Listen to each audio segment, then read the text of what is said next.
शाखा 176 की ओर से 10वीं और 12वीं में उत्तीर्ण के बच्चों को सम्मानित किया गया। विद्यार्थियों का आगे की शिक्षा के लिए मार्गदर्शन किया गया।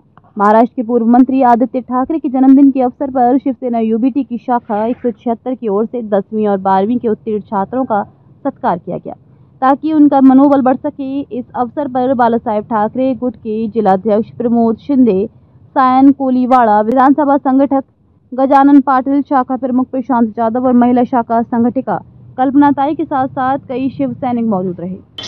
असं आहे की पालकांचं असं म्हणणं असतं की पालक बाहेर बघतात आणि दुसऱ्यांच्या मुलांवर आपल्या मुलामध्ये तुलना करतात। पालक बाहेर बघतात, दुसऱ्याचा मुलगा असा झाला म्हणून माझा मुलगा तसा व्हावा असं होत नाही, की दुसऱ्याचा मुलगा आय एस झाला म्हणून माझा मुलगा आय एस व्हावा असं नाही होत। त्यासाठी खूप जिद्द लागते, मेहनत लागते आणि त्या मुलाची कॅपॅसिटी लागते।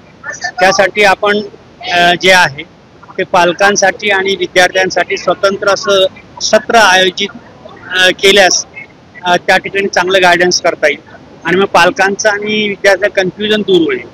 विद्यार्थ्यांचा जो कल चाचणी असते, ज्याला आयक्यू टेस्ट असते, ती केली गेली पाहिजे आणि त्यानुसार मुलाला तिकडे पाठवलं गेलं पाहिजे। आता स्पोर्ट्स हे काही सोपी गोष्ट नाही, पण स्पोर्ट्स काही मुलांचा कल फार कमी दिसतो। आता सचिन तेंडुलकर का किती शिकले आहेत हे लोकांना माहिती आहे, किंवा त्यांच्याकडे संपत्ती किती आहे, धोनी किती शिकला आहे, किंवा बाकीचे हे जे कोहली आहे यांचं क्वालिफिकेशन किती आहे, तर ते मुलं त्यांचं क्वालिफिकेशन महत्त्व नाही, त्यांच्याकडे आज ते त्यांचं टॅलेंट महत्त्वाचं आहे। तर मुलांमध्ये खूप टॅलेंट आहे, जी सर्वच मुलं टॅलेंटेड असतात, फक्त त्यांना प्रॉपर गायडन्स नाही म्हणून ते मुलं वेगळ्या मार्गाला जातात। जर आता किती हवाई सुंदरी हा इतका सुंदर जॉब आहे, तर त्या मुली सुंदर मुली असतात आणि काय सगळ्या मुली खूप दिसायला खूप सुंदर पाहिजे असं नाही। हवाई सुंदरीमध्ये सुद्धा टॅलेंट महत्त्वाचं आहे। तिथे सुद्धा प्रश्न विचारले जातात, तिथे असं पाहिलं जातं की गोरी गोमटी नाकं डोळे चांगली असं नाही पाहिलं जातं, तर काळ्या हवाई सुंदरी सुद्धा आहेत की त्यांचा चेहरा नाही पाहिला, त्यांच्याकडे टॅलेंट पाहिलं जातं आणि त्यामुळे तिथेही आहे। IAS IPS मध्ये सुद्धा टॅलेंट पाहिलं जातं, फक्त मार्क्स महत्त्वाचे नाहीये, तर मुलाचं टॅलेंट साठी महत्त्वाचं आहे। त्याला GK पण आवश्यक आहे, जनरल नॉलेज आज जे करंट अफेअर्स आहे त्याचं नॉलेज या मुलांना आज झालं पाहिजे। म्हणून त्यासाठी अभ्यास पुस्तक वाचलं पाहिजे, वर्तमानपत्र वाचली पाहिजेत आणि गुगलचा अवश्य लाभ घेतला पाहिजे। थँक्यू।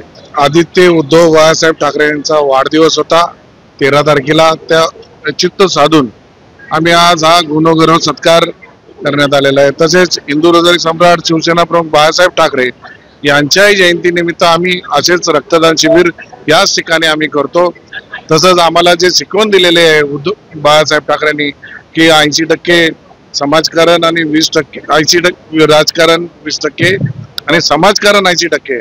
आता तुम्ही बघा की मी पहिलीचं ऍडमिशन असेल, 10वीचं 11वीचं 12वीचं सतत आमच्याकडे लाईन लागलेली असते, कोणाची फीस कमी करायचं असेल किंवा कोणाचं काय, हे आम्ही वर्षभर समाजसेवा करत असतो आणि त्याच माध्यमातून हा पण एक कार्यक्रम गुणगौरव सत्कार हा केला पाहिजे विद्यार्थ्यांना, असा आहे आमच्या शाखेत ठरला, त्याचप्रमाणे आम्ही दरवर्षी करतो। खरं म्हणजे शिवसेना प्रमुख हिंदू हृदय सम्राट बाळासाहेब ठाकरे यांनी जी आम्हा शिवसैनिकांना शिकवण दिली, 80% समाजकारण आणि 20% राजकारण, आम्ही नेहमीच त्यांच्या या सूचनेनुसार वागत गेलो। राजकारण 20% करतो आणि 80% समाजकारण, मग त्याच्यामध्ये विद्यार्थी गुणगौरव असेल, रक्तदान शिबिर असतील, मेडिकल कॅम्प असेल, अशा प्रकारचे सामाजिक उपक्रम हे राबवणं हे म्हणजे शिवसेनेचं सातत्याने असलेलं काम आहे। आणि त्याच्यामुळे पालक वर्ग असतील, विद्यार्थी असतील, त्यांची कुठची कामं असू दे, ते सतत शिवसेना शाखेमध्ये काम घेऊन येत असतात। त्यांना माहिती आहे की कुठे गेल्यानंतर आपल्याला आपलं काम होईल, मग ऍडमिशन असेल, कुठे हॉस्पिटलची जबाबदारी असेल, हे सगळं शिवसेनेच्या माध्यमातून सातत्याने होत असतं आणि ही शिवसेना प्रमुखांनी आम्हाला ती शिकवण दिलेली आहे, तिचं आम्ही नेहमीच इथे अंमलबजावणी त्याची करत असतो। खरं म्हणजे शिवसेना प्रमुख हिंदू हृदय सम्राट बाळासाहेब ठाकरे यांनी जी आम्हा शिवसैनिकांना शिकवण दिली, 80% समाजकारण आणि 20% राजकारण, आम्ही नेहमीच त्यांच्या या सूचनेनुसार वागत गेलो। राजकारण 20% करतो आणि 80% समाजकारण, मग त्याच्यामध्ये विद्यार्थी गुणगौरव असेल, रक्तदान शिबिर असतील, मेडिकल कॅम्प असेल, अशा प्रकारचे सामाजिक उपक्रम हे राबवणं हे म्हणजे शिवसेनेचं सातत्याने असलेलं काम आहे. आणि त्याच्यामुळे पालक वर्ग असतील, विद्यार्थी असतील, त्यांची कुठची कामं असू दे, ते सतत शिवसेना शाखेमध्ये काम घेऊन येत असतात. आणि त्यांना माहिती आहे की कुठे गेल्यानंतर आपल्याला आपलं काम होईल. मग ऍडमिशन असेल, कुठे हॉस्पिटलची जबाबदारी असेल, हे सगळं शिवसेनेच्या माध्यमातून सातत्याने होत असतं. आणि ही शिवसेना प्रमुखांनी आम्हाला ती शिकवण दिलेली आहे, तिचं आम्ही नेहमीच इथे अंमलबजावणी त्याची करत असतो. विद्यार्थ्यांचा गुणगौरव आणि रक्तदान शिबिर हे जे सामाजिक उपक्रम आहे, ही आमची शिवसेनेची परंपरा आहेच अनेक वर्षापासूनची. ही अनेक वर्ष आम्ही जपत आलेलो आहोत आणि त्यातलाच हा भाग म्हणून ही जी शाखा क्रमांक 176 याचं नेतृत्व आमचे गजानन पाटील करतात, आमचे प्रशांत जाधव करतात, कल्पना खडकर करतात, सर्व पदाधिकारी करतात. त्यांनी आज विद्यार्थ्यांना एकत्रितरित्या बोलवलेलं आहे आणि त्यांचा आम्ही सन्मान करतो. एक आमचं कुटुंब आहे, या भागातली जी राहणारी मुलं आहेत, त्यांचे पालक आहेत, इथले शिक्षक आहेत, हे आमचं कुटुंब आहे.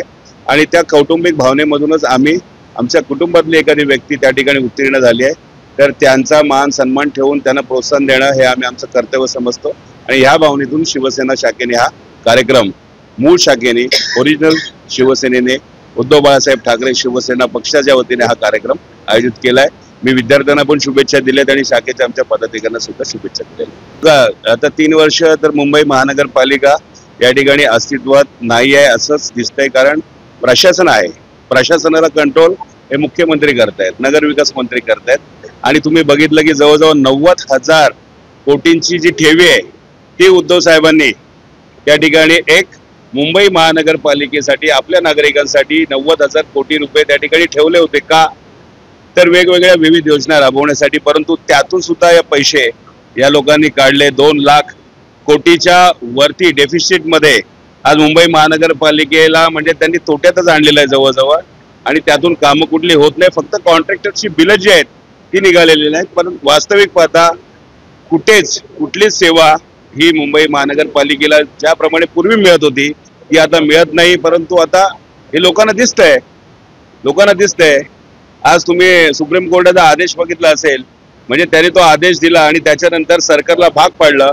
3,000 कोटी रुपये जास्त किमतीचे, म्हणजे L&T सारखी नामांकित संस्था आहे, कंपनी आहे, तिला बाद केलं गेलं. L&Tला बाद केलं गेलं. टेक्निकल रिझन एवढंच कारण दिलं गेलं. आणि जे काम 3,000 कोटीच्या कमी किमतीचं आहे ते काम 3,000 कोटीच्या जास्त किमतीचं मेधा इंजिनियर्सला दिलं गेलं. का? तर लाडका कॉन्ट्रॅक्टर ही योजना सुद्धा त्यांनी आता आणलेली आहे. आणि अशा अनेक लाडके कॉन्ट्रॅक्टर आहेत की या कॉन्ट्रॅक्टरचा पैसा जो आहे तो निवडणुकीमध्ये वापरला गेला. भ्रष्ट मार्गाने त्या पैशाच्या माध्यमातून सत्ता त्यांनी काबीज केलेली आहे आणि या गोष्टी हळूहळू लोकांना समजत आहेत.